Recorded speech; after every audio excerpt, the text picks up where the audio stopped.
Vietnam's Fairy Tale, The Tale of the Sand Crab Part 1. Long time ago, there was an old couple, the man named Sand Crab. In the garden, there was a snake cave. When within they lived in the garden, the old man always saw a couple of cobras crawling in and out of the cave. One day, the husband snake went out of the cave alone. Sand Crab saw the wife snake coiling inside. She had just shedded her skin, therefore she was too weak to move.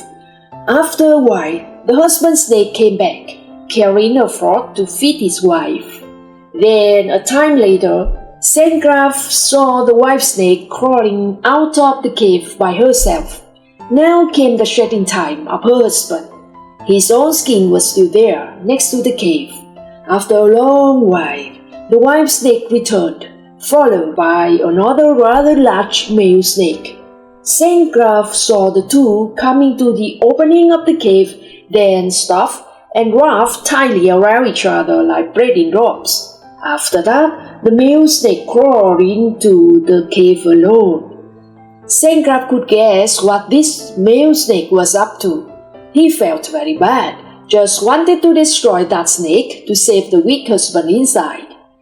At that time, he had nothing but the arrows, so he drew an arrow and fired at the new snake.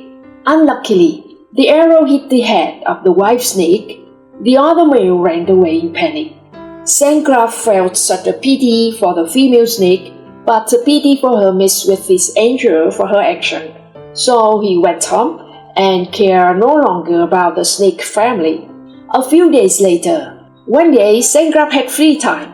He lay in the hammock telling his wife the story of the snake couple and what he had done. When he finished, he suddenly heard a hissing sound on the roof. They both looked up in panic to see a very large cobra. Its tail wrapped around the rafters, its head approached near the old man. It released a jewel from its mouth. When holding the jewel, he heard the snake saying, "You are my benefactor, but I've been thinking you were my enemy. I've been waiting for a chance to bite you dead to revenge for my wife. But hearing the story you've told, I knew I was mistaken. I want to give you this jewel. When carrying the jewel, you can hear and understand the talk of all the birds and animals."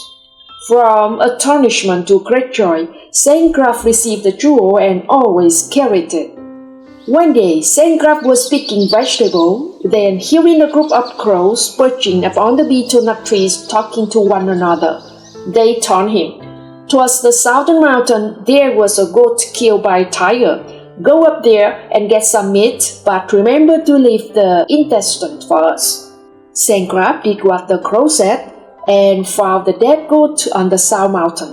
He sliced some meat, hung it to the string and brought home. After that, he hurriedly told the neighbors to go get goat meat and also tell them to leave the goat's intestines to the crows.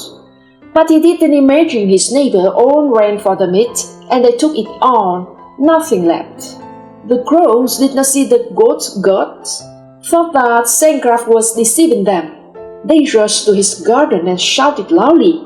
Seeing this, he knew that his neighbor did wrong, making him turn out not keeping the works with the crows.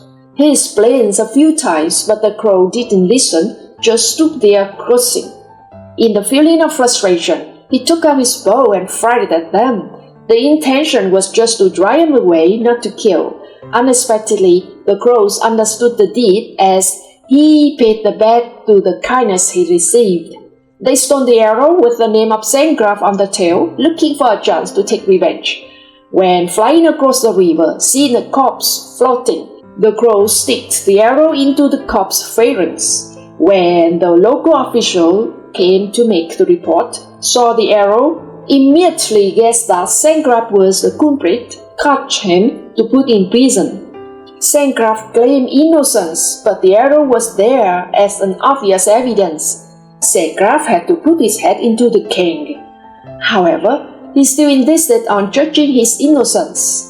Seeing this, the Mandarin sent him to the king to arbitrate. From the province cell, he was taken away again. On the move, it was going dark. The soldiers stopped for dinner and rest. Saint Graf's neck was in the keg. His leg was chained. He lay sadly on the straw, unable to sleep. As it was drawing dawn, he heard a flock of sparrows flying overhead talking to one another. "Hurry up! We will get a lot of food and fear nobody this time," one sparrow asked. "Who's brought it there?" The other replied, "From the king of the other country. They tried to put an army over and attack this country all of a sudden. Yesterday, the army marched on relentlessly, but the grain cart was just about to reach the frontier when it collapsed. They are coming back to get something else, so we'll be fed up." Hearing this, Saint Graf waited till the soldiers came to take him to hit the road. He said to them, "Please tell your superior that I'm innocent. Do not bother with my trivial issue. There is now a big national matter, both important and urgent, which need immediate consideration." The soldiers insisted on him telling the whole thing, but he refused to say more, requesting to meet the Mandarin to tell all about this important matter. When the opportunity came, Saint Graf immediately informed them that the Emperor of the North had sent his generals to attack our country all of a sudden. They were now stationed at the border, as the storage carts turned upside down on the trench, so they could not attack us yet. Now they were transporting more storage. When they had enough food storage, they would cross the border to the south. The provincial mandarins were so worried. They asked him to make sure that was the truth. Saint Graf pointed to his head and made a solemn vow to receive the death if he was telling a lie. But if his words was correct, please release him. That was the end of part 1. See you next week for part 2 of the tale of the Saint Graf.